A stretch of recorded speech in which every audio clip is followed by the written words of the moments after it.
네, 시청자분들 안녕하세요. 멘토의 투자노트 이종호 멘토입니다. 자, 저는 이제 일주일 동안 2번 정도 출연을 하는데 월요일 날은 이종호의 탑다운, 그 다음에 수요일 날은 이종호의 바텀업 이런 식으로 진행을 하고 있고요. 탑다운 방식과 바텀업 방식 두 가지 방식을 토대로 종목을 찾아보고 또 거시경 경제도 알아보고 산업에 대해서도 알아보고 그러면서 우리 시청자분들께서 투자를 하시는데 조금 도움이 될 만한 그러한 접근 방식을 통해서 가이드를 좀 제공해 드리는 그런 방송이라고 보시면 되겠습니다. 뭐 내용이 좀 어렵거나 좀 약간 뭐 복잡하고 좀 다소 난해한 내용들이 있을 수 있겠지만 그런 부분들이 도움이 될 만한 그런 내용들이기 때문에 꼭 참고해서 보시길 바라겠습니다. 자, 오늘도 이종호의 탑다운 시작해 보도록 하겠습니다. 자, 오늘은 일단 역시나 탑다운이기 때문에 이제 거시경제부터 하나씩 들여다 볼 텐데요. 일단 미국 증시부터 리뷰를 해보도록 하겠습니다. 자, 지난주 미국 증시 리뷰인데 특히나 이제 지난주에는 소비자 물가지수 발표가 있었죠. 소비자 물가지수 발표가 있었는데 일단은 지금 이전치가 3.3%였고 예상치가 3.1%였는데 지금 3.0%로 예상치를 하회했습니다. 그러면서 미국 증시는 야 이제 금리 인하를 한다 이런 느낌이 좀 강했다라고 보시면 되겠고요. 지난주에 그래서 소비자 물가지수 목요일날 발표를 했는데 목요일날 발표를 하고 실제로 3대 지수 모두 급등하는 형태가 나왔었습니다. 근데 뭐 사실 그렇습니다. 급등을 했다가 또 장중에는 뭐야 이거 물가지수가 둔화됐는데 오히려 고점에 대한 부담감으로 차익 매물이 또 출회되는 그러한 큰 변동성을 보였다라는 점 참고하시면 좋겠고요. 그 다음에 그러고 나서 이제 금요일 날 미국 생산자 물가지수 발표를 했는데 이건 또 아이러니하게 이전치보다 높게 나왔어요. 그리고 예상치보다 높게 나왔기 때문에 근데 이거면 또 빠져야 되는 거 아닌가 이렇게 싶었는데 오히려 금요일 날은 3대 지수 모두 상승 마감을 했습니다. 무슨 말이냐면 자, 소비자 물가 지수가 예상치보다 둔화를 했는데 장 초반에 상승폭을 키우다가 갑자기 차익 매물이 크게 나오면서 하락 마감했고요. 목요일 날은. 근데 금요일 날은 오히려 물가 지수가 높게 나왔는데 상승 마감했다. 그러니까 무슨 말씀을 드리고 싶냐면 지금 경제 지표가 이게 정답은 아니다라는 말씀을 드리고 싶어요. 물론 이제 물가 지수가 둔화되는 모습이 나오면서 금리 인하에 대한 기대감이 커져가는 것은 맞지만 이러한 지표들로 인해서 오히려 차익 매물을 불러오는 이러한 지표가 될 수가 있다는 점을 꼭 참고해 주시고요. 최근에 불확실성이 큰 상황에서 여러 가지 이슈들이 많습니다. 미국 대선도 있고요. 그러면서 물가가 둔화되고 있지만 파월 의장 입장에서는 아직 정확하게 9월 달에 금리 인하를 하겠다 이런 시그널이 나온 게 아니기 때문에 이러한 여러 가지 상황 속에서 지금 경제 지표에 따라서 지금 증시가 변동성이 크다라는 점. 하지만 미국 증시는 그럼에도 불구하고 계속적으로 견조한 흐름 보이고 있고 상승세를 계속 이어가고 있다라는 점을 참고해 주시면 좋을 것 같습니다.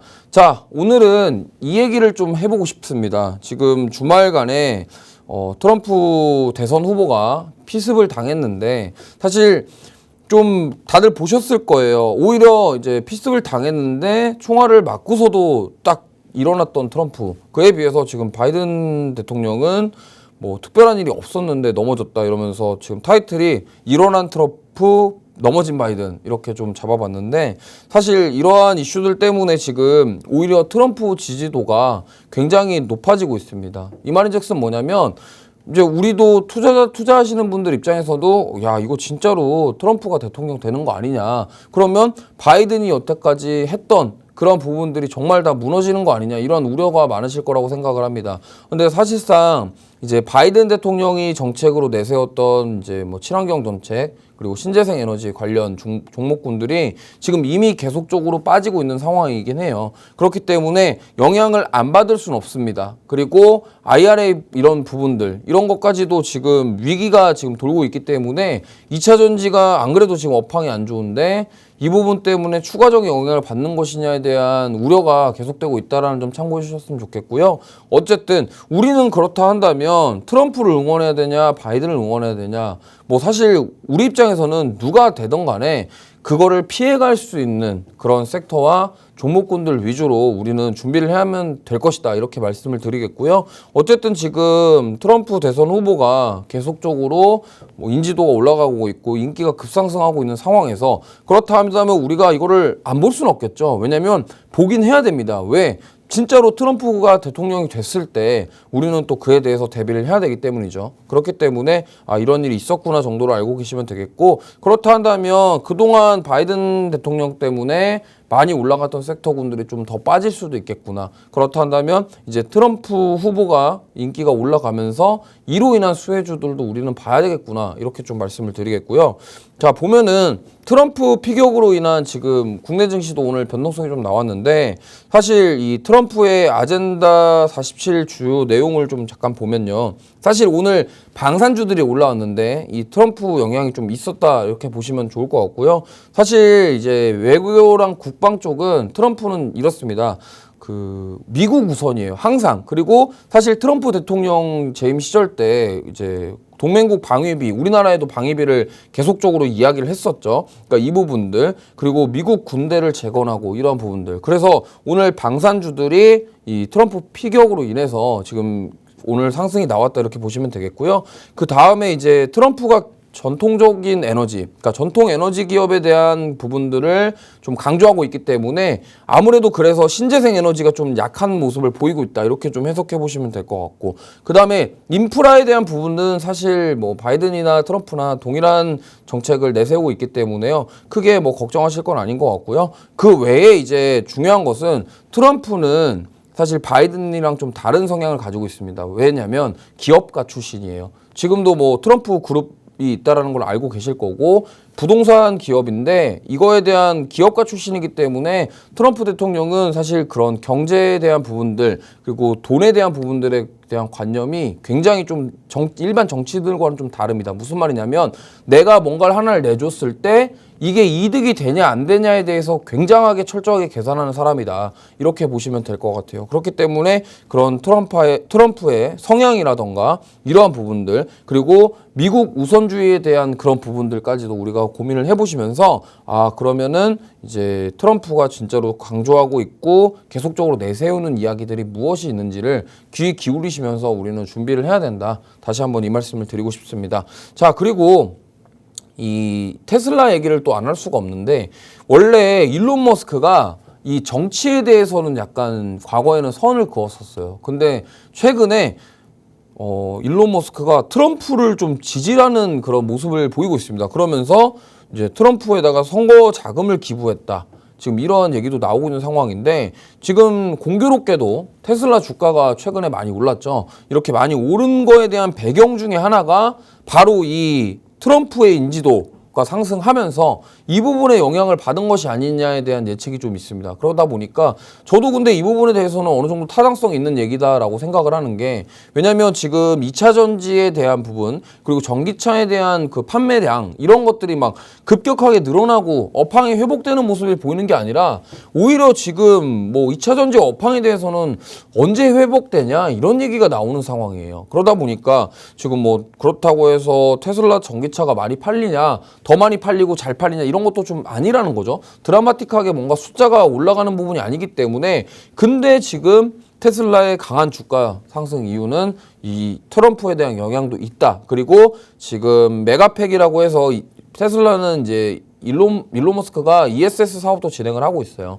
그리고 로보택시도 얘기가 나오고 있는데, 어쨌든 완전 자율주행으로 가기 위한 어느 정도의 과정이다. 근데 지연됐죠. 8월 발표 예정이었는데 밀렸습니다. 그러면서 주가가 급락이 나오기도 했습니다만, 어쨌든 지금은 전기차 판매량 이런 부분들 때문에 테슬라의 주가가 오른 것이 아니라 오히려 정치적인 부분까지도 지금 엮이면서, 그렇다 한다면 만약에 진짜로 트럼프가 대통령이 된다고 했을 때 지금 일론 머스크는 오히려 완전히 그냥 트럼프의 그냥 지지를 하기 때문에, 오히려 트럼프가 만약에 대통령이 되면 이 수혜주가 지금 이제 테슬라가 아니냐 뭐 이런 얘기까지 나오고 있습니다. 그러다 보니까 뭐 미국 주식 하시는 분들은 참고하셨으면 좋겠고요. 어쨌든 만약에 테슬라 주가가 상승하면 분명히 국내 증시에도 어느 정도 영향이 있을 거기 때문에 이러한 점들을 우리가 참고하면 좋을 것 같습니다. 자, 그래서 오늘 뭐 미국 증시에 대한 리뷰를 간단하게 해봤고요. 그 다음에 이제 중국 실무경제 지표에 대한 해석을 좀 해드릴 텐데,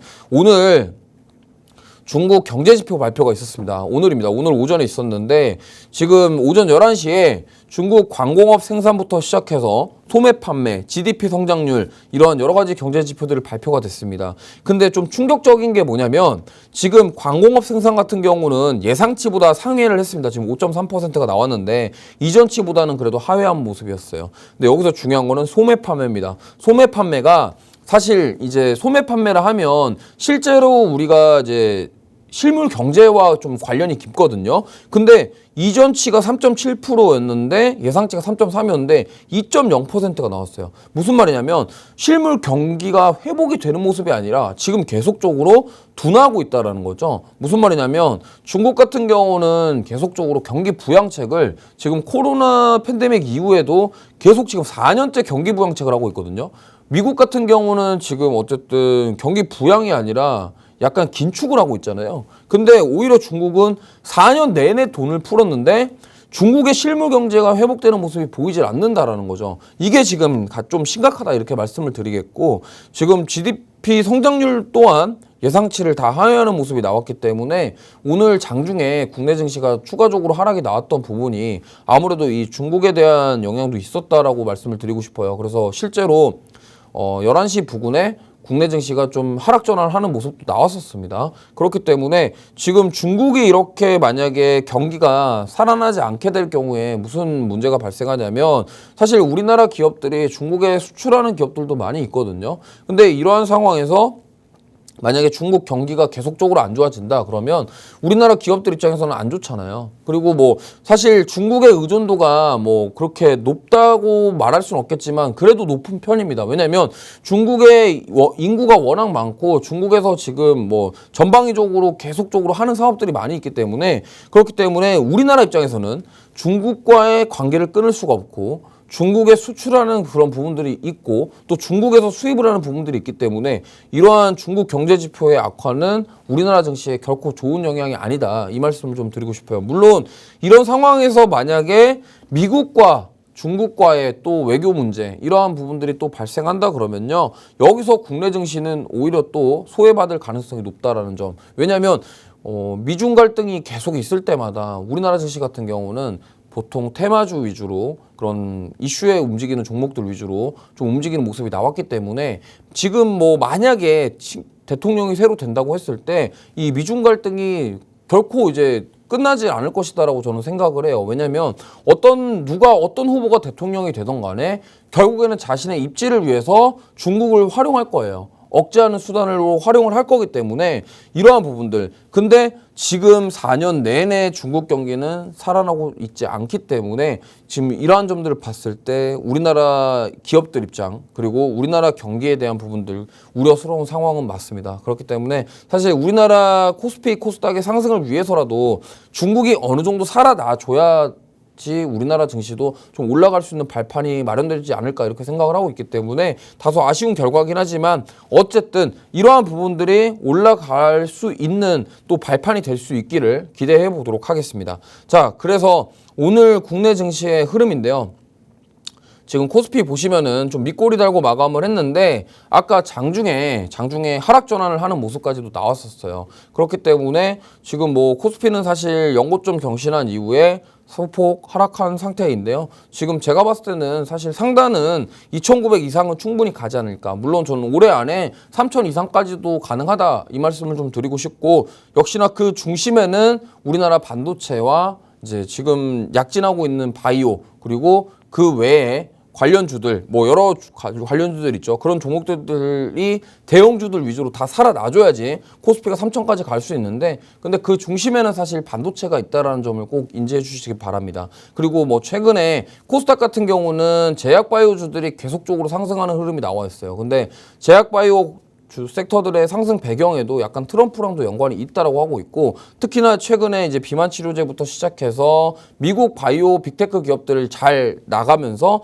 이제 빅파마 기업들과 함께 우리나라도 그걸 수혜를 받을 것이다에 대한 부분들이 강조가 되면서 제약바이오 섹터군들도 좀 올라오고 있다는 점 참고해 주시면 좋겠고요. 코스닥 같은 경우는 오늘 뭐 역시나 밑꼬리 달고 상승 마감을 했는데 참 코스닥 같은 경우는 좀 답답한 상황입니다. 지금 왜냐면 2차 전지 위주가 지금 2차 전지 섹터가 계속적으로 힘을 못 내고 있는 상황에서 바이오 섹터들이 힘을 내주고 있습니다만 약간 중소형주들이 아직도 힘을 내지 못하고 있어요. 그러다 보니까 코스피가 올랐던 만큼 지금 코스닥은 많이 오르지 못했다라는 점. 과거에 지금 올해 같은 경우도 3월 달에 코스닥이 922선까지 갔었었는데 지금 뭐 900선 탈환도 쉽지는 않아 보입니다. 그렇기 때문에 지금 제가 봤을 때는 만약에 코스피와 코스닥 키맞춤, 제가 지난주에도 말씀드렸지만 키맞춤이 어느 정도 일어날 것인데 그렇다 한다면 코스닥 쪽으로 수급이 만약에 쏠리게 될 경우 코스피가 좀 많이 또 빠질 수도 있겠죠. 그러면 대형주 위주로 조정이 나올 수도 있다라는 점 참고해 주셨으면 좋겠고요.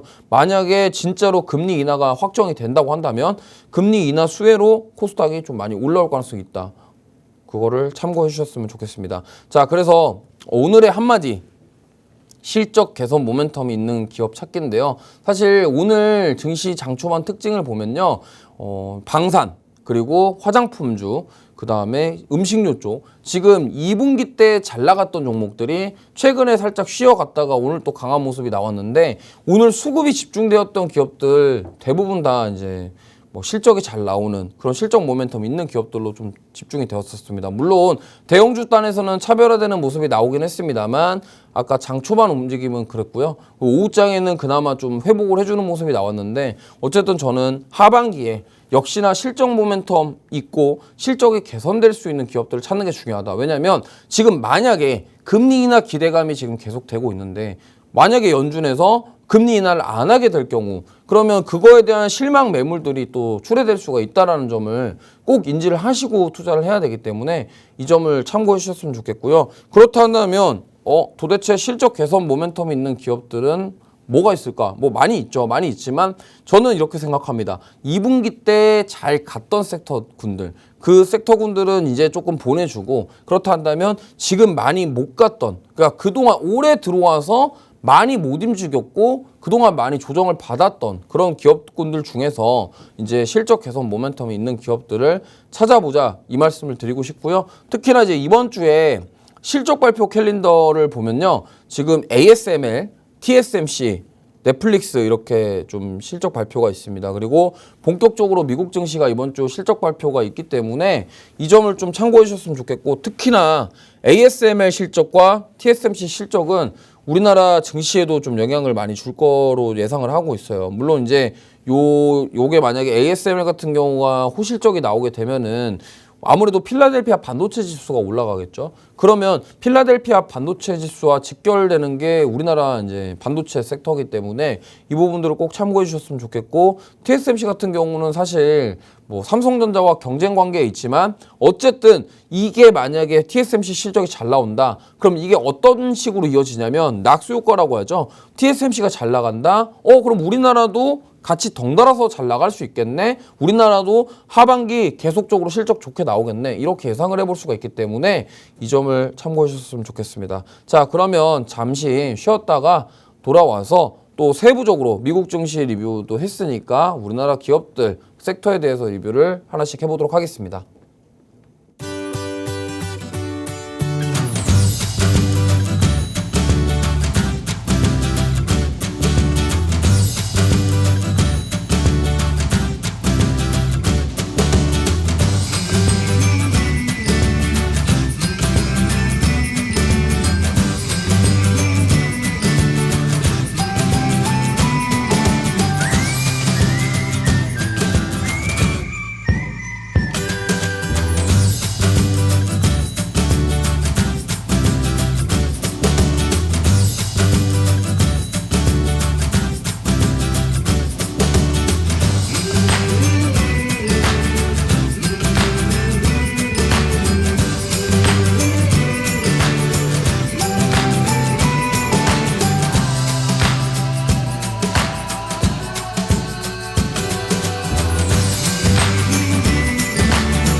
자, 멘토의 투자노트 이주호 멘토입니다. 오늘 탑다운 방식으로 오늘 한번 알아보는 그런 시간입니다. 자, 본격적으로 그러면 하반기에 실적 모멘텀이 있는 섹터 찾기 요걸로 한번 본격적으로 들어가 보겠습니다. 자, 제가 타이틀을 하나 준비했는데 하반기는 D램과 낸드의 시간이다.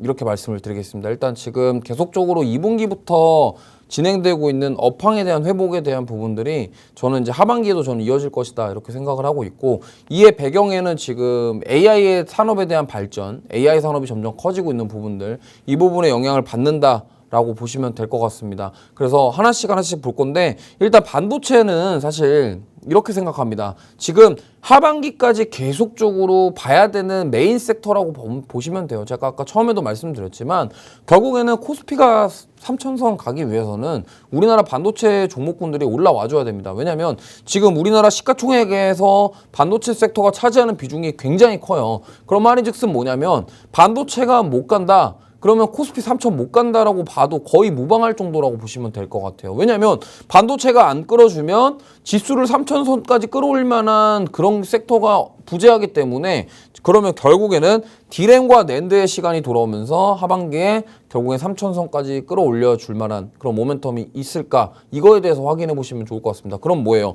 D램과 낸드에 대한 부분들이 업황이 회복되면서 반도체 섹터군들의 실적이 잘 나오게 되겠죠. 물론 소부장단부터 시작해서 삼성전자나 하이닉스까지 계속적으로 하반기에 좋은 모습이 나올 것이기 때문에, 그렇다 한다면 우리는 이 D램과 낸드에 대해서 좀 봐야 된다, 이 말씀을 드리겠고요. 지금 보시면은 자, 일단 23년도와 24년도 대비 D램 수요 증가에 대한 데이터입니다. 지금 보시면은 위에 있는 게 이제 24년도에 대한 데이터고요. 지금 밑에 보시면 23년도와 24년도에 대한 부분인데, 지금 작년 대비해서 진짜 올해 정말 많이 상승하고 있는 상황이에요. 특히나 거의 2배 이상 정도. 그럼 수요가 점점 증가하고 있다에 대한 부분인데, 지금 가장 많이 증가한 게 서버 쪽입니다. 서버 쪽이고요. 그리고 그다음에 태블릿, 스마트폰도 거의 D램 수요가 2배가 증가하고 있어요. 무슨 말이냐면 지금 스마트폰과 서버 쪽에 폭발적인 성장, PC 쪽도 늘어나고 있고요. 그럼 뭐예요? 지금 대부분의 이런 D램들이 결국에는 AI로 가기 위해서 지금 미국의 빅테크 기업들이 준비를 하고 있고 계속적으로 물량을 달라고 하고 있다라는 소리죠. 그렇기 때문에 이거에 대한 수요가 점차적으로 증가하기 때문에 우리는 어떻게 이제 이거에 대해서 우리는 봐야 된다. 왜? 지금 보면은 여기 TV 같은 경우는 오히려 줄었어요. 근데 서버라던가 스마트폰, 특히나 이제 지금 삼성전자에서 갤럭시 신형 폴더블 폰 발표를 했죠. 그렇기 때문에 온디바이스 AI 효과, 그리고 AI 폰으로 전환되는 그런 시기, 이렇게 맞물렸고, 더군다나 이제 서버 쪽에 있는 수요에 대한 부분들이 우리가 엄청나기 때문에 이 부분들을 우리는 보셔야 된다. 왜냐면 지금 마이크로소프트랑 아마존이랑 구글에서 데이터 센터를 지금 확충하는데 거의 지금 2배 이상 늘리려고 지금 하고 있단 말이죠. 그 어마무시한 겁니다. 왜냐면 그들이 지금 가지고 있는 데이터 센터 자체만 해도 어마무시한데 이거를 2배 이상 늘린다라는 거는 굉장히 크거든요. 물론 제가 지난 시간에 전력 얘기도 했지만 그 전력도 중요하지만 결국에는 전력을 끌어왔는데 그거를 커버할 수 있는 반도체, 하드웨어가 준비가 안 되면은 그게 어쨌든 굴러가지가 않기 때문에 우리는 이걸 봐야 된다라고 말씀드리겠고요. 그 다음에 지금 대만 서버 업체의 AI 서버 출하량인데, 뭐 대만 서버 업체라 하면은 대만이 사실 뭐 이쪽으로도 유명하거든요. TSMC가 대만이고 대만 쪽에 있는 기업이고요. 그렇기 때문에 지금 보시면은 오른쪽에 고객사별 대만 서버 ODM 업체들의 AI 서버 출하량 전망인데 지금 23년도 대비해서 24년도에 지금 거의 2배 이상이에요. 거의 3배 가까이 올라가는 수준이거든요. 무슨 말이냐면 지금 델, 엔비디아, 구글, 메타, 아마존, 마이크로소프트 이게 모든 지금 빅테크 기업들의 출하량이 증가되고 있다. 뭐예요? 이러한 데이터만 봤을 때도 우리는 예측해 볼 수 있겠죠. 아, 진짜로 AI 데이터 센터를 만들려고 하고 이거에 대한 준비를 빅테크 기업들이 하고 있구나. 우리는 이걸 보셔야 됩니다. 그렇기 때문에 지금 D램과 낸드가 이러한 이유로 지금 계속적으로 수요가 증가하고 있고 앞으로 업황에 대한 개선에 대한 기대감이 있다는 점 참고하시면 좋겠고요.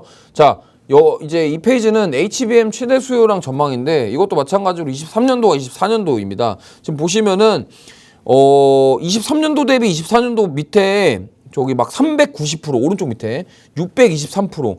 그러니까 엄청나게 증가하고 있는 거예요. 작년 대비해서. 지금 뭐 AMD랑 엔비디아가 거의 뭐 지금 엄청납니다. 특히나 AMD 쪽이 이 증가량 자체가 엄청나거든요. 그렇기 때문에 지금 어쨌든 차세대 GPU 이런 제품들에 지금 HBM이 계속적으로 들어가기 때문에 여기에 대한 수요량이 계속 늘어난다라는 점. 이 부분 때문에 지금 SK하이닉스와 한미반도체 주가가 그렇게 많이 올랐다 보시면 되겠고요. 테크윙처럼 이런 HBM 검사 장비, 그런 HBM과 직접적으로 수혜가 있는 기업들의 주가가 오른 이유가 이러한 수요에 대한 부분들. 결국엔 수요가 늘어난다라는 것은 수요가 늘어나면 가격에 대한 부분들이 있기 때문에 이게 기업에 대한 실적으로 이어질 수 있다라는 점. 이런 것들 때문에 지금 HBM 주가들이 관련주들이 작년부터 계속적인 상승이 나왔다 이렇게 보시면 될 것 같아요. 그 다음에 지금 HBM과 업체별 HBM 양산 시기 예상인데 지금 사실 삼성전자 같은 경우는 아직 그 HBM 콜 테스트에 통과를 못했습니다. 근데 이거는 뭐 예상도 정도다라고 참고하시면 되겠고요. 지금 보시면은 엔비디아 같은 경우는 계속적으로 지금 공급을 받고 있어요. 하이닉스를 통해서 공급을 받고 있는데 결국에는 HBM4, HBM3 이 다음 차세대 HBM 쪽으로 어떻게 될 것이냐에 대한 부분인데 지금 뭐 이게 아직 우리가 뭐 이건 예상도기 때문에 근데 중요한 것은 수요가 점점점 늘어날 것이고 지금 엔비디아에서도 그런 블랙웰 같은 경우 그런 제품들에 대한 생산을 늘리겠다라고 발표를 했기 때문에 앞으로도 이러한 수요는 계속적으로 이어질 것이다라고 참고하시면 좋을 것 같아요. 지금 HBM 관련해서는 여기서 끝났냐? 저는 끝나지 않았다라고 생각을 합니다. 여기서 끝난 게 아니라 뭐 지금 그동안 하이닉스도 그렇고 한미반도체도 그렇고 각종 대장주들이 정말 너무 많이 올라왔기 때문에 그 올라온 만큼의 어떤 휴식 기간이 필요하다라고 생각을 하고 있고 그 휴식 기간이 끝나게 되고 나서 진짜로 실적이 숫자로 증명을 해준다고 한다면 추가 상승 여력도 충분히 있다라는 점을 참고하셨으면 좋겠습니다. 자, 그리고 이제 디램이랑 낸드 쪽인데요. 지금 24년도 3분기 디램과 낸드의 평균 판매 단가가 이제 증가할 것으로 지금 예상이 되고 있습니다. 지금 디램 같은 경우는 10% 정도 증가 예상이고 이제 낸드는 10% 조금 안 되는데 어쨌든 증가할 것으로 예상을 하고 있어요. 지금 오른쪽에 보시면 SK하이닉스 디램 ASP QOQ인데요. 이게 어쨌든 분기 대비해서 지금 얼마씩 증가하고 있는데 계속적으로 증가하고 있는 추세고 3분기에도 10% 정도 증가할 것이다 이렇게 예상이 되고 있습니다. 지금 보시면은 여기 22년도 그때 반도체 섹터들 안 좋을 때가 마이너스 31%였어요. 그러니까 판매 단가가 줄었다라는 거는 어쨌든 수요가 그만큼 없었기 때문에 가격에 직접적인 영향을 끼쳤다라는 점. 근데 지금 그 부분이 거의 올라오면서 지금 평균 판매 단가가 계속적으로 올라오고 있는 추세다. 이렇게 보시면 되겠고요. 그다음에 낸드도 마찬가지입니다. 지금 연도별 낸드 수요에 대한 부분인데 지금 수요가 22년도에 역시나 많이 줄었다가 지금 24년도 들어오면서 계속적으로 회복되고 있는 모습인데 지금 뭐 꾸준하게 우상향 해주고 있어요. 근데 여기서 얼마나 더 이제 앞으로 더 하반기에는 얼마나 더 커질지 그리고 내년까지 얼마나 더 좋아질지는 조금 데이터를 봐야겠지만 어쨌든 지금 흐름은 1분기 때부터 얘기가 나왔던 이제 1분기까지는 실적이 안 좋았습니다만 하반기부터는 2분기부터는 턴어라운드 할 것이다에 대한 지금 전망이 그대로 맞아 떨어지고 있거든요. 그렇기 때문에 우리는 이러한 여러 가지 자료들을 통해서 앞으로 디램이랑 낸드 우리가 진짜로 봐야 되는구나 그렇게 보시면 좋을 것 같고 그러면 이 디램과 낸드의 메인 중심에 있는 바로 삼성전자랑 SK하이닉스이기 때문에 이쪽을 우리는 봐야 된다 이 말씀을 드리겠습니다. 자, 그리고 추가로 말씀을 드릴 게 HBM의 수요 추가 확대 가능하다. 저는 이 말씀을 좀 드리고 싶어요. 왜냐하면 어쨌든 아까도 말씀드렸지만 데이터 센터는 계속 지어질 것이고 엔비디아가 GPU를 계속 늘려나간다고 한다면요. 결국에는 이 HBM은 그게 많이 만들면 만들수록 더 공급이 들어가줘야 되는 부분이거든요. 그렇게 보시면 되겠고요. 그렇다 한다면 저는 이렇게 봅니다. 하반기에도 HBM의 힘은 계속된다. 지금 강한 HBM 수요로 인해서 지금 전공정 장비들 투자의 필요성이 계속되고 있어요. 아까 제가 ASML 실적 발표가 있다고 말씀을 드렸잖아요. ASML이 대표적으로 전공정 장비를 만드는 기업인데 그 반도체 8대 공정 중에 식각 공정이 있고요. 포토 공정이 있습니다. 그 포토 공정에 들어가는 장비를 노광 장비를 ASML에서 판매를 하고 있어요. 근데 그 장비가 글로벌 탑이고요. 사실 삼성전자라던가 SK하이닉스에서 지금 ASML의 그 노광 장비를 쓰지 않을 수가 없는 상황이기 때문에 이러한 AI 반도체 미세 공정을 하기 위해서는 그런 ASML 같은 기업의 장비가 필요합니다. 그렇기 때문에 지속되고 있는 이 AI 서버 시장의 수요 그리고 이 미세 전공정 장비가 계속 필요하다. 근데 사실 보면은 23년도에 급등이 많이 나왔던 HBM 대장주들 대부분 다 후공정이에요. 특히나 시청자분들께서 알고 계시는 한미반도체가 대표적인 후공정 기업이거든요. 그리고 HBM 관련주 중에 많이 올랐던 종목 중에 뭐 리론공업이라던가 그 다음에 ISC 지금 많이 빠졌지만 그 다음에 여러 가지 대부분의 지금 HBM 관련주로 엮였던 테크윙도 마찬가지로 그런 검사 장비 쪽이잖아요. 검사 장비, 검사 뭐 테스트 이런 거 들어가면 다 후공정이라고 보시면 돼요. 그럼 뭐예요? 지금 여태껏 후공정 관련주들 위주로 많이 올라왔기 때문에 이 전공정에 대한 필요성이 증가되고 있다라는 겁니다. 왜? 지금 계속적으로 미세 공정이 필요한 상황인데 결국에는 후공정단에서 그거를 여태껏 강조가 됐지만 앞으로는 전공정 장비가 더 고도화돼야 된다라는 거죠. 그리고 특히나 이제 앞으로 자율주행이라던가 이 4차 산업 쪽으로 전방위로 확대가 될 예정이에요. 왜냐하면 이 HBM이 나중에는 자동차에도 들어갈 거예요. 차량용에도 완전 자율주행하기 위해서는 어쨌든 거기에 AI 기능이 들어가야 되겠죠. 그렇기 때문에 거기에도 HBM이 들어가야 된다는 겁니다. 그렇다 한다면 어쨌든 이러한 전공정에 대한 장비, 미세 장비가 점점 필요해질 거고요. 더 세밀화되고 작아지고 그렇기 때문에 미세 전공정 장비들이 필요하다. 그리고 AI 가속기 세대 전환, 가속기도 지금 계속적으로 뭔가 지금 넥스트를 계속 바라고 있단 말이죠. 그렇기 때문에 이 가속기가 점점 전환되면서 역시나 이것도 HBM 채용량이 증가될 것이다. 왜냐하면 결국에는 속도 싸움이에요. 왜? 아니 AI 가속기든 뭐 HBM이든 AI 서버든 결국엔 처리 속도가 빨라야 돼요. 왜냐하면 우리가 지금 흔히 뭐 사용하고 있는 뭐 데스크탑이라던가 이런 거에 보면요. 처리를 하기 위해서 정말 엄청나게 그 부품들이 열일을 하거든요. 근데 지금 우리가 사용하고 있는 데스크탑도 열일을 하지만 이 AI 데스크탑 그리고 AI 서버는요. 우리가 예를 들어서 뭐 포털 사이트에 뭘 검색했을 때 어떤 자료가 쫙 나오잖아요. 그게 이제 클라우드에 있는 걸 갖다가 이렇게 올려주는 개념이거든요. 근데 그걸 넘어서서 나중에는 사람이 말을 통해서 예를 들면 뭐 이걸 찾아줘 이렇게 했을 때 그러면 그거를 음성 인식해갖고 막 찾아가지고 띄워줘야 되는 그 속도.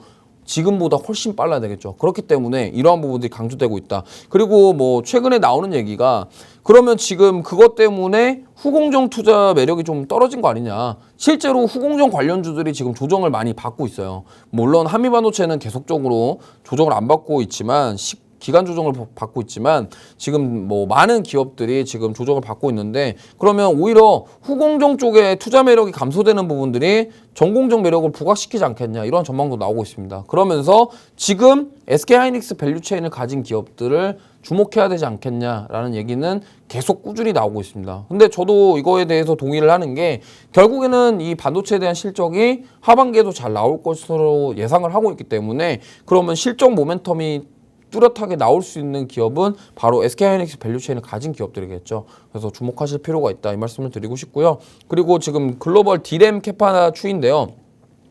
사실 이 D램 캐파는 삼성전자가 1등입니다. 그러니까 SK하이닉스와 마이크론 다 합쳐 봤을 때 그냥 삼성전자가 1등이에요. 지금 현재는 D램만 봤을 때는요. 물론 이제 앞으로 어떻게 역전될지 모르겠지만 제가 봤을 때는 캐파 자체는 삼성전자가 지금 탑이다 이 말씀을 드리고 싶고요. 어쨌든 하이닉스 밸류체인도 봐야겠지만 우리가 삼성전자도 무시할 수 없다라는 점 말씀을 드리고 싶어요. 그 이유는 뭐냐면 자 물론 지금 HBM 퀄 테스트 통과권으로 잡음이 많이 있습니다. 하지만 제가 봤을 때는 삼성전자가 이러한 기술력이 딸려서 기술력이 부족해가지고 지금 늦냐 이런 것보다는 제가 봤을 때는 이거는 제 개인적인 사견입니다만 원래 한미반도체랑 삼성전자가 사이가 옛날부터 안 좋았어요. 근데 지금 SK하이닉스랑 한미반도체랑 짝짝꿍 해가지고 지금 뭐 어떻게 잘하고 있죠. 근데 사실 삼성전자가 제가 만약에 삼성전자 뭐 임원진이고 거기에 뭐 주요 인사면 한미반도체 거 본도 TC 본도 장비 안 쓸 것 같아요.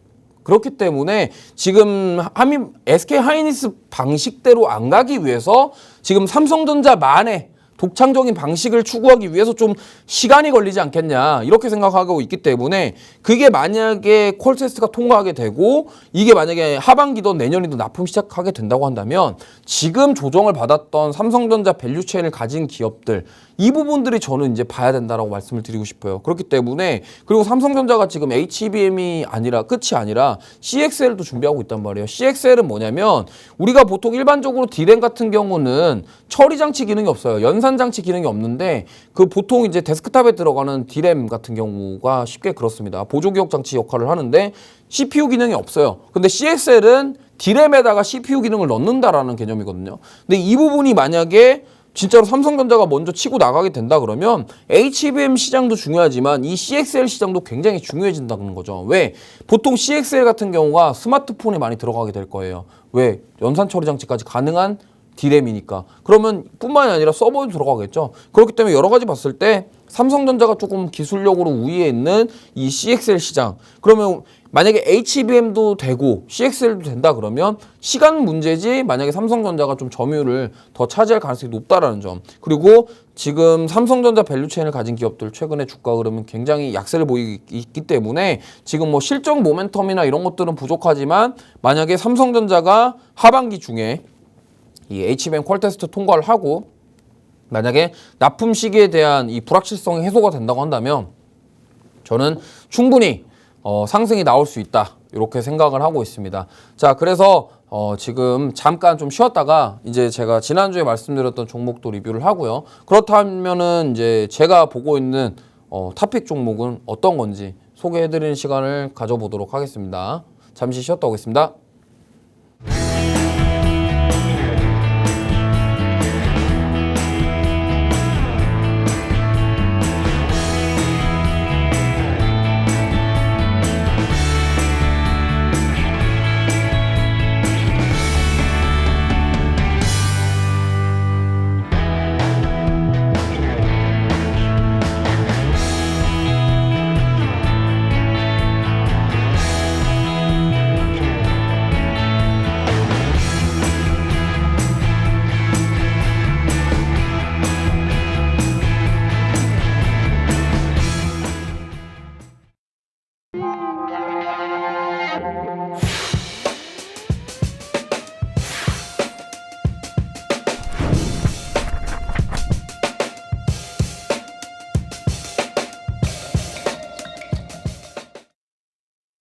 네, 제가 지난주 수요일 날 제시해드렸던 세경하이테크 종목 리뷰를 좀 해보도록 하겠습니다.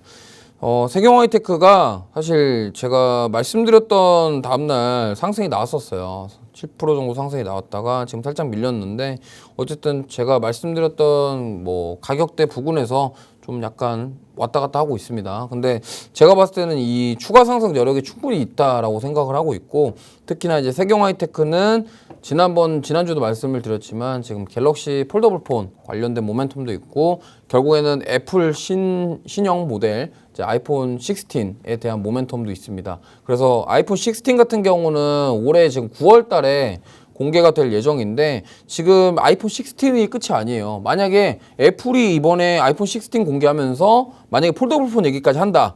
이러면은 지금 폴더블 폰 관련주들이 부각을 받을 가능성이 높고요. 특히나 이제 이 폴더블 폰 관련 기업들에 대한 재무 상태, 실적에 대한 모멘텀이 계속적으로 있기 때문에 제가 말씀을 드렸던 거고 그다음에 이 주가 13,280원까지 갔다가 지금 30% 조정을 받은 어쨌든 가격적인 메리트까지 더해서 공략해보면 좋겠다라고 지난주에 말씀드렸던 종목입니다. 자, 그래서 만약에 지난주에 방송을 못 보셔가지고 이 종목에 대해서 나는 공략해보고 싶다. 지금도 늦지 않았습니다. 지금도 공략할 수 있고요. 어쨌든 이 종목과 관련된 인사이트 그리고 앞으로의 방향에 대해서 궁금하신 분들은 여기 화면에 보이는 QR코드로 입장하시면은 같이 뭐 소통할 수 있다라는 점 참고하셨으면 좋겠고요. 자, 세경 하이테크의 투자 포인트 다시 한번 말씀을 드릴게요. 자, 삼성 갤럭시 Z 폴드 6와 Z 플립 6 사전 판매가 시작됐습니다. 지난주부터 시작이 됐는데 이게 지금 이거에 대한 매출에 대한 모멘텀이 저는 있다라고 생각을 해요. 그리고 세경 하이테크 같은 경우는 이 스마트폰 기능성 필름 제조 사업을 영위하고 있기 때문에 이 대표적인 폴더블 관련주라고 볼 수 있거든요. 그래서 이거에 대해서 우리는 기대를 해봐도 된다. 그리고 지금 아까도 말씀드렸지만 아이폰 16이랑 16이죠. 그 다음에 애플 폴더블 폰, 아이폰, 아이패드에 대한 출시 모멘텀 이런 것들도 있기 때문에 중장기 관점으로 지금 투자하시기에는 굉장히 좋고요. 분할 매수 관점으로 지금 모아가시면요. 이거는 제가 봤을 때는 뭐 충분히 추가 상승이 가능하고 뭐 얼마까지 오를지 제가 장담할 수는 없겠지만 앞으로 굉장히 잘 나갈 것이다. 왜? 폴더블 폰 지금 관련해서 계속적으로 시장이 성장하고 있고 판매량도 계속 늘어나고 있는 상황이에요. 그러다 보니까 이 부분을 보시면 좋겠고 제가 세경 하이테크의 투자 포인트 중에 가장 강조드렸던 게 2020년 이후에 영업이익률이 꾸준하게 우상향 중이고 지금 OCA 광학 필름 관련해서 평균 판매 단가가 지금 3배 이상 증가했다라는 점 이런 부분들 때문에 우리가 앞으로 세경 하이테크 같은 경우는 계속적으로 성장에 대한 그러니까 사업적인 성장도 좋지만 실적에 대한 모멘텀까지도 계속적으로 이어질 것이다 이렇게 말씀을 드리겠습니다. 자, 세경 하이테크 간단하게 리뷰해드렸고요. 자, 이제 오늘 가장 중요한 제가 그렇게 열심히 지금 달려왔거든요. 그 8분밖에 안 남았는데 자, 제가 준비한 탑픽 종목입니다. 바로 이오테크닉스입니다. 자, 이오테크닉스라는 종목인데요. 이 종목은 많은 분들이 알고 계실 겁니다. 사실 대표적인 이제 삼성전자 밸류체인을 가지고 있는 레이저 커팅과 관련된 그런 기업인데 사실 주가는 조정을 굉장히 많이 받았어요. 특히 올해 4월 달에 이때 삼성전자 HBM 콜 테스트 통과하냐 막 이런 얘기 나오면서 이오테크닉스가 진짜 많이 올라갔었습니다. 올라갔다가 28만 1,000원 딱 터치를 하고 그러고 나서 지금 많이 빠졌죠.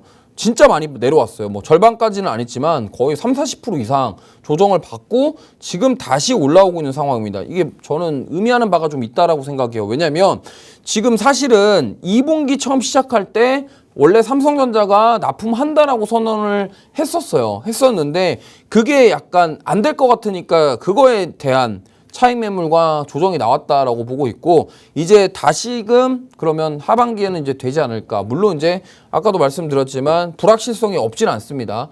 삼성전자가 만약에 HBM 납품에 진짜로 실패하게 될 경우에는 사실 반등하다가도 다시 빠질 가능성이 있겠죠. 근데 제가 봤을 때는 뭐 충분히 가능할 것 같아요. 삼성전자 기술력이라면 충분히 가능하다라고 생각을 하고 있고 임원진들도 나와서 준비를 잘하고 있다라고 얘기를 하고 있기 때문에 저는 충분히 이오테크닉스가 이 삼성전자 밸류체인 수혜를 받아서 추가 상승이 나올 것이다 이렇게 보고 있습니다. 지금 제가 봤을 때는 이 가격적인 메리트도 충분히 있다라고 생각을 해요. 그동안 28만 원짜리 주가가 지금 거의 20만 원까지 내려왔으면요. 지금 뭐 충분히 조정받았고 지금 뭐 오히려 저가 매수의 기회가 아니냐 이 정도로 생각해 볼 수 있기 때문에 참고하시면 좋을 것 같습니다. 자, 그래서 투자 포인트를 말씀을 드리면 첫 번째로는 삼성전자 역시나 HBM 콜 테스트 통과에 대한 기대감입니다. 이게 통과가 되냐 안 되냐가 굉장히 중요해요. 무슨 말이냐면 통과가 된다 그러면 만약에 지금 아까도 말씀드렸지만 한미반도체 그 TC본드 장비를 이용하지 않고 이 커팅이랑 뭐 이렇게 잘라내는 방식을 통해서 만약에 HBM이 콜테스트가 통과하게 된다 그러면 결국에는 이 레이저 어닐링 장비인 이오테크닉스가 저는 수혜를 받을 것이라고 생각을 하고 있기 때문에 이 부분을 보시면 좋겠고 특히나 이제 이오테크닉스가 최근에 잘 나가는 유리기판 모멘텀도 있어요. UV 드릴러 수율 테스트를 진행 중에 있고요. 특히나 이제 TSMC양 레이저 그루빙, 디본더 등 이 공급 확대에 대한 기대감도 있습니다. 결국에는 이오테크닉스가 TSMC 쪽에도 장비를 공급하고 있고요. 삼성전자랑도 이렇게 같이 뭔가를 하고 있기 때문에 결국에는 이 HBM 레이저 커팅 장비에 대한 부분들 결국에는 이겁니다. 만약에 진짜로 이거는 뭐 좀 되게 안 좋게 삼성전자가 갑자기 한미반도체랑 극적 타결해가지고 TC 본조 장비를 도입을 해서 HBM 하겠다 그러면 사실 이오테크니스가 좀 약간 안 좋게 될 수도 있겠지만 저는 뭐 쉽게 그렇게 될 것 같지는 않다라고 생각을 하고 있고요.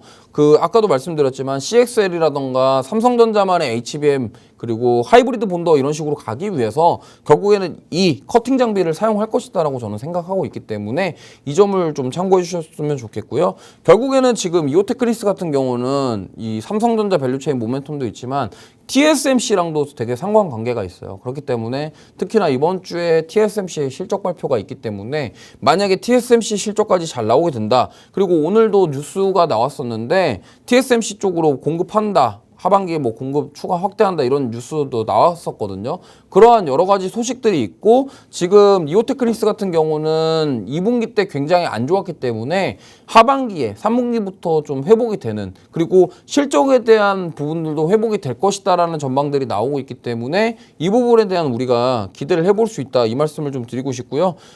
차트를 한번 보고 좀 설명을 드리면요.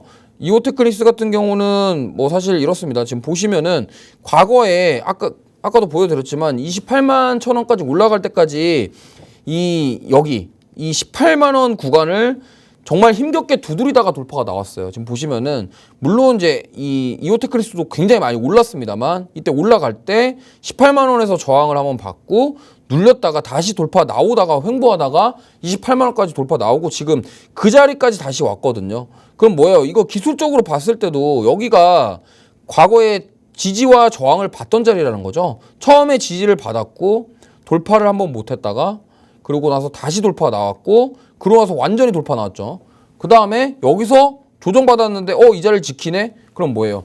우리가 여기서 한번 공략해 볼 수 있는 맥점이 될 수 있다라는 점 참고해 보셨으면 좋겠습니다. 그래서 이거와 관련돼서는 제가 뭐 인사이트나 이런 정보들은 계속 소통하면서 뭐 제공해드릴 예정이고요. 그렇기 때문에 하반기에 정말 이 삼성전자와 관련된 밸류체인을 가지고 있는 기업을 찾고 계신다면 그리고 나는 한미반도체라던가 테크윈 같은 종목들 탑승하지 못해서 아쉽다 하시는 분들은 정말 이러한 오늘 이 종목이 하반기에 좀 약간 수익을 만들어주고 웃음을 가져다 줄 그런 종목이 되지 않을까 이렇게 생각을 하고 있습니다. 그래서 이거와 관련된 뭐 가격 전략이라던가 이러한 정보들 같은 경우는요. 지금 저와 함께 소통하시는 분들에 한해서 일단 얘기를 해드릴 예정이기 때문에 참고하셨으면 좋겠습니다. 자, 어쨌든 오늘 시장이 좀 그래도 좀 빠졌다가 올라오면서 마감이 됐기 때문에 저는 긍정적이라고 생각을 하고 있고요. 이번 주도 뭐 어떠한 흐름이 나올지 모르겠습니다만 가장 중요한 것은 아까도 보여드렸지만 ASML과 TSMC 실적 그리고 뭐 물론 넷플릭스 실적도 있고요. 그리고 뭐 여러 가지 이벤트들이 또 앞으로 계속되고 실적 시즌이 본격적으로 시작됩니다. 우리나라 같은 경우도 이제 실적 시즌이 시작될 거고요. 미국은 이미 시작됐어요. 그렇기 때문에 이 실적 시즌에 집중하면서 그러면 하반기에 실적을 잘 나오게 될 만한 이런 반도체 섹터 중에서도 반도체 기업들도 공략하시고 그 다음에 앞으로 삼성전자가 부활의 신호탄을 쏘아 올릴 그런 기대감이 있는 종목까지 한번 같이 공략해 보시면 좋을 것 같습니다. 자, 오늘 그래서 이 정말 뭐 짧은 시간이지만 탑다운 방식으로 또 접근을 해가지고 오늘은 반도체 섹터에 대해서 이야기를 해봤고요. 또 수요일 날은 또 도움이 더 될 만한 바텀업 방식에 대해서 한번 접근을 해보도록 하겠습니다. 자, 오늘 본 방송에서 제공해드리는 종목은 상승과 하락에 대해서 보장하지 않는다는 점 꼭 참고해 주시길 바라겠고요. 저는 오늘 여기서 인사드리도록 하겠습니다. 2조의 투자노트, 멘토의 투자노트, 2조의 탑다운 방식. 자, 오늘 여기서 인사드리도록 하겠습니다. 수요일에 뵙도록 하겠습니다.